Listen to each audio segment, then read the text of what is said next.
Guys मैं ready हूँ आपको लेकर के यूपी बोर्ड द्वारा जारी मॉडल पेपर कक्षा 10वीं। आप देख सकते हैं कक्षा 10वीं का मॉडल पेपर है 2023 और 24 के लिए। ठीक है, 2024 में जो आने वाला आपका बोर्ड एग्जाम है उसके लिए यह मॉडल पेपर बनाया गया है। ठीक है, बहुत ही ज़बरदस्त मॉडल पेपर है। आप देख सकते हैं A to Z पूरी जानकारी आपको दिया गया है। आप पूरा इसको पढ़िए, मैं आपको दिखा रहा हूँ। अगर इस मॉडल पेपर को आपने बहुत अच्छे तरीके से तैयार कर लिया तो विश्वास मानिए आपका बहुत गजब का नंबर आने वाला है, बहुत ही गजब का नंबर आएगा। अभी आप देखिएगा। ठीक है, चलिए मैं आपको पेपर दिखाता हूँ। पहले तो आप पूरा पेपर देख लीजिए, फिर मैं आपको पूरा सॉल्व कराता हूँ। ठीक है, पूरे के पूरे 20 ऑब्जेक्टिव क्वेश्चन है। 20 ऑब्जेक्टिव क्वेश्चन के बाद फिर लघु दीर्घ आपका सब कुछ दिया गया है। ये देख सकते हैं सारे के सारे क्वेश्चन। 20 क्वेश्चन आपके ऑब्जेक्टिव टाइप हैं और ये खंडवा में आप देख सकते हैं लघुत्तरी क्वेश्चन है। टोटल आप देख सकते हैं बहुत ही ज़बरदस्त पेपर बना हुआ है। ठीक है, अगर इसको आपने अच्छे सॉल्व कर लिया तो बोर्ड पेपर में आप टॉप मारने वाले, बिल्कुल टॉप, आपको कोई रोक नहीं सकता। ठीक है, चलिए यहाँ तक आपका फुल पेपर बनाया गया है, आपका A to Z मिलने वाला है। तो चलिए वीडियो में बने रहिए हमारे साथ अंत तक, बिल्कुल भी वीडियो की स्किप नहीं कीजिए क्योंकि ये वीडियो आपके लिए बहुत ही कारगर सिद्ध होने वाली है। चलिए पहला क्वेश्चन देखते हैं। पहला क्वेश्चन आपकी स्क्रीन पर दिखाई दे रहा है।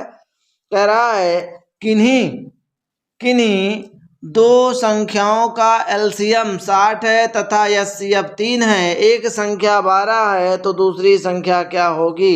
तो आपने पढ़ा होगा एलसीएम यानी कि मासा गुणे लासा, मासा गुणे आपने पढ़ा होगा लासा बराबर पहला व्यंजक गुणे दूसरा व्यंजक। अब आपको दूसरा व्यंजक निकालना है तो ये बताइए पहला व्यंजक इसके बटे में आ जाएगा कि नहीं? इधर दूसरा व्यंजक हो जाएगा क्योंकि ये गुणे में है कि नहीं? तो आप एक काम करिएगा, इसको अगर रखेंगे फार्मूला के अंतर्गत तो आप देखेंगे पहला व्यंजक आपका क्या है, आपका सूत्र है तो दूसरा व्यंजक निकालना है। मान लो क्यू एक्स आपको ज्ञात करना है। ठीक है, तो आप मासा गुणे लासा यानी 60 गुणे 3 लगाएंगे बटे पहला व्यंजक आपका क्या है, एक व्यंजक 12, 12 पंचे 60 और 5 तिहाई का 15। आप 15 उत्तर टिक कर सकते हैं। आप देख सकते हैं आपको स्क्रीन में कौन सा उत्तर दिख रहा है, option B option is a right option for you. ठीक है, चलिए अगला क्वेश्चन देखते हैं। ऐसे एक एक क्वेश्चन का मैं हल बताने वाला हूं, इसलिए वीडियो को ज़्यादा से ज़्यादा लोगों तक शेयर कर दीजिए और वीडियो को अभी तक लाइक नहीं किया तो प्लीज़ वीडियो को एक लाइक करें और चैनल को सब्सक्राइब नहीं किया तो सब्सक्राइब करें। चलिए दूसरा देखते हैं। एक शून्योत्तर परिमेय संख्या और एक अपरिमेय संख्या का गुणनफल होता है। शून्योत्तर परिमेय संख्या और अपरिमेय संख्या का गुणनफल, मान लो शून्योत्तर परिमेय संख्या क्या होती है, पी बटे क्यू के रूप में। शून्योत्तर वाली क्या 0/1 है। और फिर दूसरी क्या अपरिमेय संख्या, अपरिमेय संख्या आप √3 √7 कुछ भी ले सकते हो। अब जीरो की संख्या में गुणा करो तो क्या आएगा 0/1, अर्थात यही तो बन के आ गया फिर से। यानी शून्योत्तर परिमेय संख्या का गुणनफल सदैव क्या होगा, एक परिमेय संख्या ही होगा। यानी कि इसका बी ऑप्शन फिर से सही हो जाएगा। ये सदैव क्या होगी, एक परिमेय संख्या हो जाएगी। चलिए अगला क्वेश्चन देखते हैं बिना देरी करते हुए। अगला क्वेश्चन क्या कह रहा है, रेखा युग्म समीकरण x + 2y और आपको दिया है 4x + 2y - 5 = 0, 4x + 8y - 20 = 0 आपको दिया। कहता केवल एक अद्वितीय हल है, अपरिमित रूप से अनेक हल है। ठीक है, या कोई हल नहीं या दो हल होंगे, जो आपको स्क्रीन पे दिख रहा है आप देख सकते हैं। तो आप जानते हैं इसमें सूत्र क्या लगता है, अगर आपको ना पता हो तो A1 बटे A2 बराबर लगाते हैं B1 बटे B2 बराबर लगाएंगे C1 बटे C2। तो अगर आप देखें तो A1 बटे A2 ये पहला 1 हो जाएगा या 2 हो जाएगा, तो 1/, पहला क्या आएगा 4 हो जाएगा। फिर बराबर लगाएंगे 2/8 हो जाएगा B1 बटे B2 बराबर लगाएंगे C/2 यानी कि C आपका है -5 बटे ये हो जाएगा 20। तो आप जानते हैं इसको अगर आप हल करेंगे ये 8 आपको दिया गया है। ठीक है, फिर से मैं थोड़ा साफ साफ लगा देता हूँ ताकि आपको अच्छे से दिख जाए। A1 बटे A2 1/4 आएगा, ये 2/8 आएगा, ये 5/20 आएगा। तो इस तरह हल करेंगे आप एक्स 1/4 2 4 ज़ा 8 यानी 2 चौको 8 हो जाएगा, 5 चौको 22 यानी कि सभी बराबर आएंगे। बी ऑप्शन आपका सही हो जाएगा। इस प्रकार से आप हल कर सकते हैं। ठीक है, चलिए अगला क्वेश्चन देखते हैं बिना देरी करते हुए फटाफट। क्वेश्चन नंबर 4 पे चलते हैं। चौथा कह रहा है वह सबसे बड़ी संख्या जिससे 70 और 125 को विभाजित करने पर क्रमशः शेषफल 5 और 8 प्राप्त होता है, वह बड़ी से बड़ी संख्या क्या है भैया बताइए। तो इस प्रकार की संख्याओं के लिए आप इसका क्या लेंगे, लासा, और लासा लेंगे तो आएगा 1750। ये आपका राइट आंसर हो जाएगा। चलिए अगला क्वेश्चन कह रहा है कि 3 के प्रथम 5 गुणजों का योग ज्ञात कीजिए। 3 के प्रथम 5 गुणज क्या हो जाएंगे, आप करेंगे 3 एकम 3, 3 दुनाई 6, 3 त्रिकाई 9, 3 चौक 12, 3 पचे 15, 5 गुणज ये हो गए आपके। अब इनका योग पूछ रहा है, क्या होगा, इनका योग आपसे पूछ रहा है। तो आप इसको समांतर श्रेणी अगर पढ़े हैं तो यहाँ पे a बराबर आप 3 ले लीजिए। इस प्रकार d निकालेंगे तो 9 6 - 3 यानी 3 का ही अंतर आएगा। अब अंतिम पद आपका n आपको दिया है 5। अब आप Sn बराबर सूत्र लगा दो, n/2 2a + n - 1 × d। अगर इसको आप लगाएंगे तो आपका राइट आंसर कौन आएगा, 45 हो जाएगा। आप इसको हल करके देख लेना, मैं बता रहा हूँ मेरा हल किया हुआ है। इसका जो उत्तर आएगा वह 45 हो जाएगा, अर्थात A is a right answer. चलिए अगला क्वेश्चन देखते हैं। अगला क्वेश्चन आपकी स्क्रीन पर है। कह रहा है द्विघात समीकरण 2x² - 4x + 3 = 0 के बारे में निम्नलिखित कथन पर विचार कीजिए। दिए गए समीकरण के विविक्तकर शून्य से कम है। फिर कह रहा है समीकरण का कोई मूल नहीं है। अगर भैया शून्य से कम होगा तो कोई मूल नहीं। फिर दिए गए समीकरण का विविक्तकर शून्य है या इसका कोई वास्तविक मूल है, तो आप d बराबर सूत्र लगा दीजिएगा, b² - 4ac।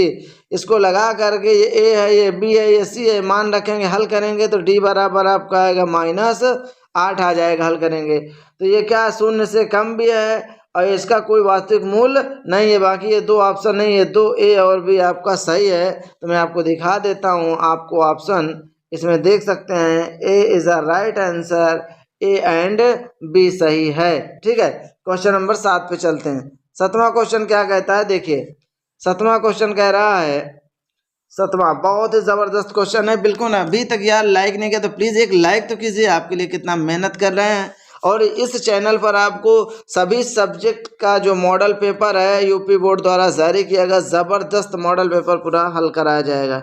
ठीक है, इसलिए वीडियो को एक लाइक कीजिए और चैनल को अभी तक सब्सक्राइब नहीं किया तो सब्सक्राइब के बटन तुरंत दबा लीजिए, क्योंकि यह आपके लिए बहुत ही इंपॉर्टेंट चैनल है। ठीक है, अगला कह रहा है AOB एक आयत है। AOB क्या, एक आयत है जिसके 3 शीर्ष AOB आपको दिए गए हैं। जैसे इसको आपको अगर मैं आयत बना दूं तो ये इस प्रकार का एक आयत हो जाएगा, ये इसका विकर्ण हो जाएगा। अगर मैं इसको A मान लूँ, O मान लूँ, B मान लूँ तो AOB आपको दिया गया है।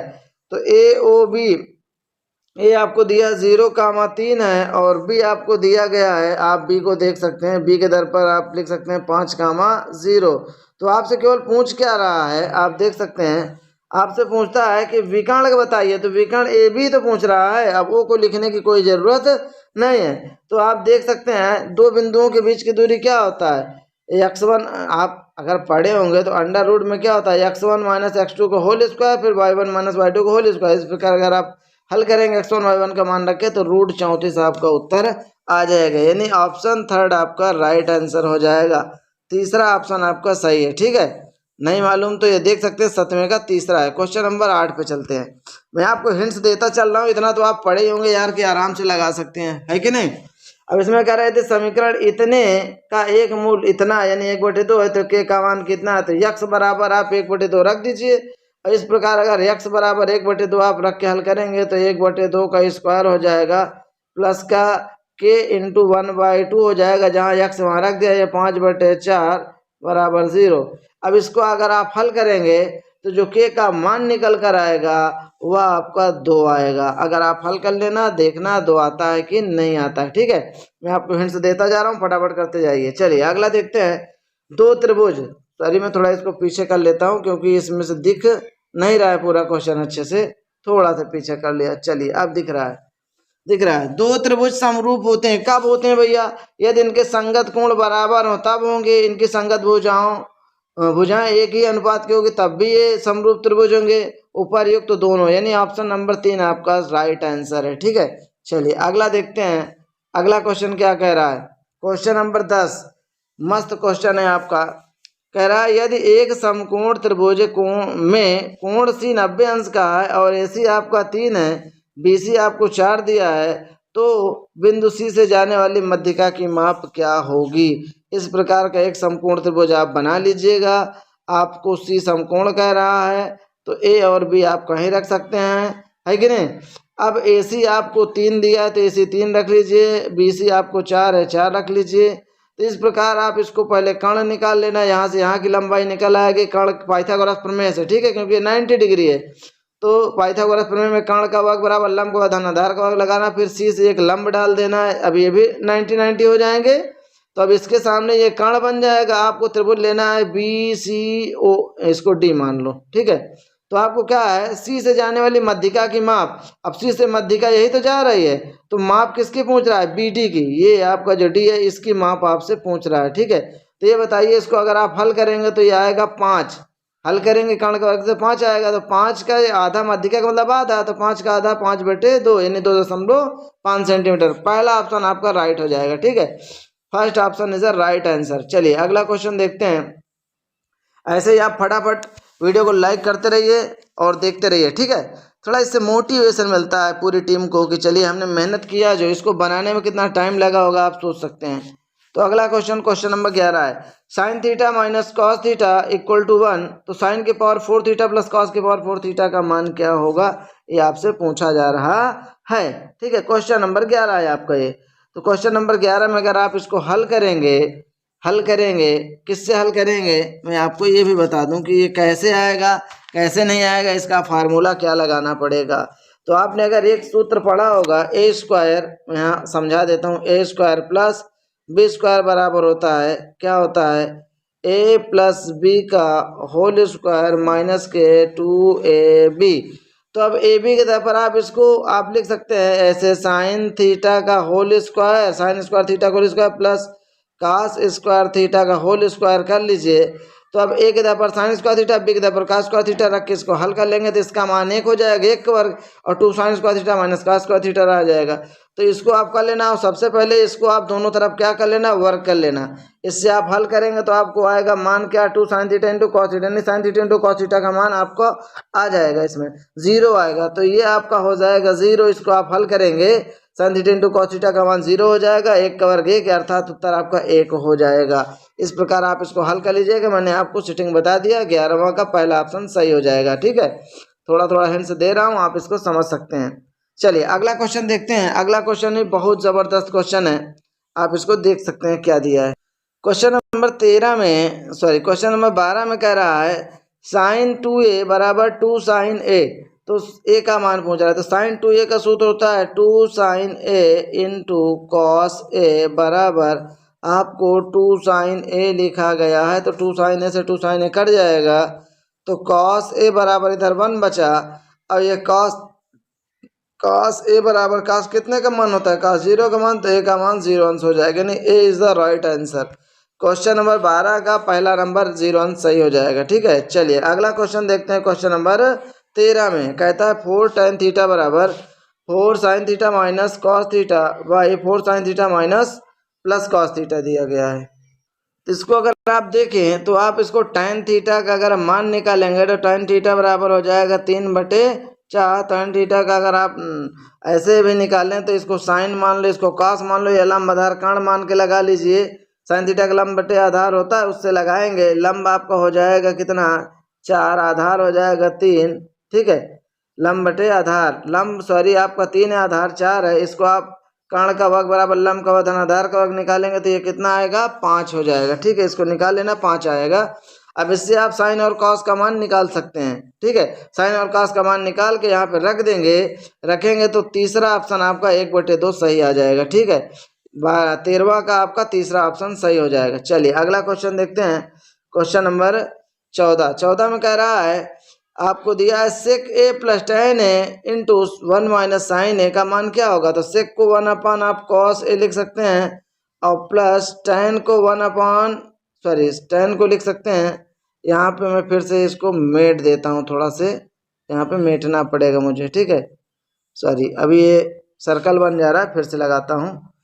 tan को आप लिख सकते हैं सेक को 1 अपान कॉस ए लिख सकते हैं, tan को लिख सकते हैं साइन ए बटे कॉस ए लिख लेंगे।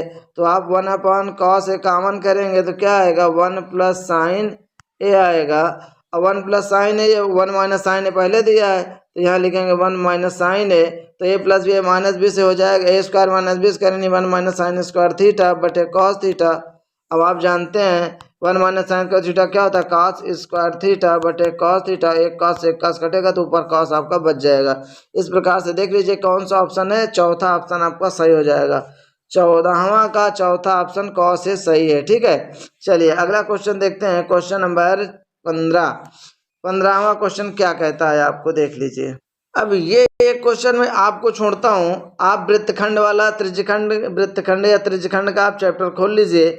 उसमें त्रिज्यखंड वाला सूत्र लिखा है, थीटा के आधार पर 60 अंश रख देना, आर के आधार पर आप 7 रख देना।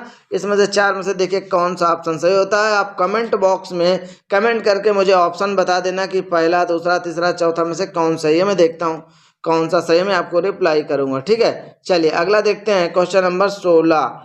ये क्वेश्चन भी आपको मैं दे रहा हूँ, नहीं चलो लगा ही देता हूँ इसको, एकदम छोटा सा। एक सुराही निम्नलिखित का संयोजन करता है, एक गोला और बेलन। सुराही कैसी होती है, आप देखिए पहले ऐसे होता है, फिर आप देख रहे हैं ऐसे होता है। तो आप बताइए सुराही में क्या होता है, ये आपका बेलनाकार हो गया है कि नहीं, ये आपका क्या हो जाएगा बेलन का, ये क्या हो गया गोला हो गया कि नहीं हो गया। तो सुराही में एक गोला और एक बेलन होता है, अर्धगोला होता नहीं है, गलत बात है। अर्धगोला की बात फिर कर रहा है, बेलन और शंकु, शंकु तो ऐसा होता है, ऐसा तो सुराही होता नहीं है कि नहीं कि शंकु ऐसा होता है। इसका मतलब 3 ऑप्शन सही है, इज अ राइट आंसर, यानी गोला और बेलन होता है, ठीक है। इस प्रकार का क्वेश्चन आ जाए तो आप देखते ही तुरंत उड़ा दोगे, ठीक है। चलिए अगला क्वेश्चन देखते हैं, क्वेश्चन नंबर 17वां क्वेश्चन क्या कहता है, अच्छे से देख लीजिए। कहता है 1 से 10 तक की धनात्मक विषम संख्याओं का योग बताइए। तो 1 से 10 तक की विषम संख्याओं का माध्य बताना है, योग नहीं माध्य, समांतर माध्य। तो विषम संख्या 1 से 10 तक की क्या होती है, 1 होता है, 3 होता है, 5 होता है, 7 होता है और 9, 5 संख्याएं हैं। तो इसमें आपने माध्य बराबर लिखा होगा, माध्य x बार बराबर क्या था, पदों का योग बटे पदों की संख्या। तो सबको जोड़ डालिए, 1 3 4 5 9 18 18 2 20 5 25, यानी कि 25 बटे 5 आएगा, 5 50 25, अर्थात माध्य इसका क्या आएगा 5 आ जाएगा, यानी कि D is a right answer. 17 का डी आपका 5 सही हो जाएगा, ठीक है, चौथा ऑप्शन। अगला क्वेश्चन क्या कह रहा है, माध्यिका निकालना। ये भी बहुत ही जबरदस्त क्वेश्चन है।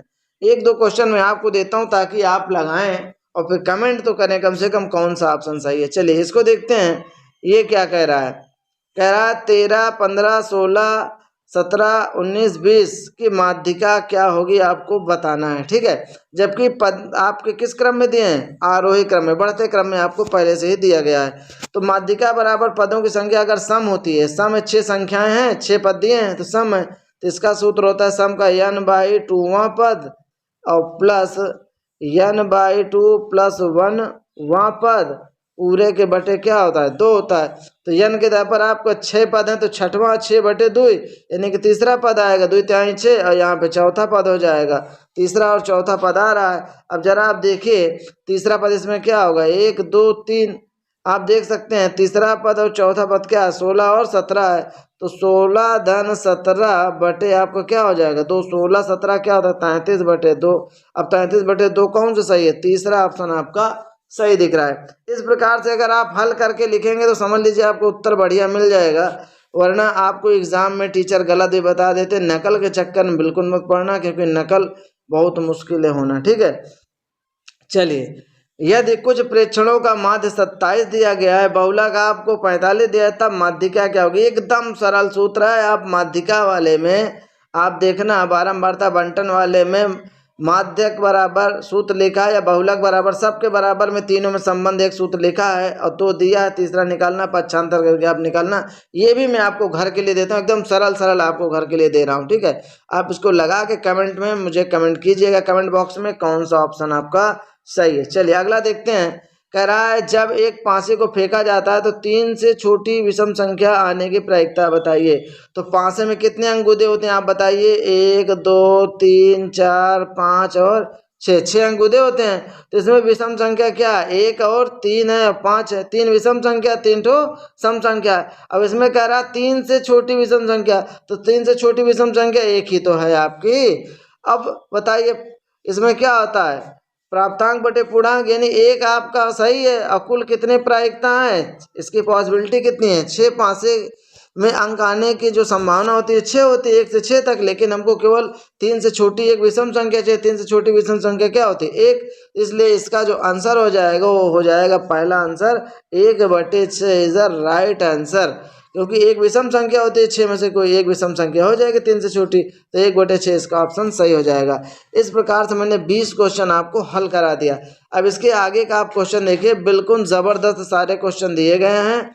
इसको आराम से आप हल कर सकते हैं। अगर फिर भी कोई दिक्कत होती है, अगर आप इसको पूरा देखना चाहते हैं, इसकी पूरी वीडियो चाहते हैं कि सर हमको फुल सोल्यूशन चाहिए, इसका A to Z पूरा हल करके दीजिए, तो इसके लिए आपको ज़्यादा कुछ नहीं करना है, एक छोटा सा काम करना है कि इसमें हमें कम से कम 500 लाइक चाहिए। 5